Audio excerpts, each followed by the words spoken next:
ஏன்னா தமிழ் மொழி என்பது நம் அனைவரையும் இணைக்கக்கூடிய ஒரு மொழி. தமிழ் யாரையும் வேறுபடுத்தாது, பிரித்து பார்க்காது.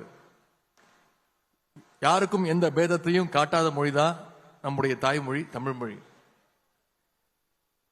தமிழ் என்ற அடையாளத்திற்கு முன்னாடி வேற எந்த அடையாளமும் நிக்க முடியாது, போட்டி போட முடியாது.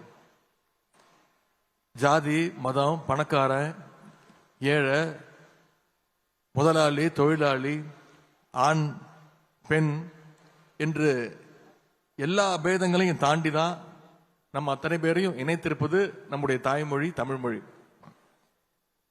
அப்படி நாம அனைவரும் தமிழால இணைந்ததால தான் இன்னைக்கு தரணியை வென்று கொண்டிருக்கின்றோம். ஒன்றாக இணையாத எந்த இனமும் உலகில் உயர்ந்த வரலாறே கிடையாது. அந்த வகையில உலகெங்கும் வாழக்கூடிய தமிழர்களை ஒருங்கிணைக்கக்கூடிய அந்த பணி என்பது மிக மிக முக்கியமானது, இந்த நேரத்தில் மிக மிக அவசியமானது.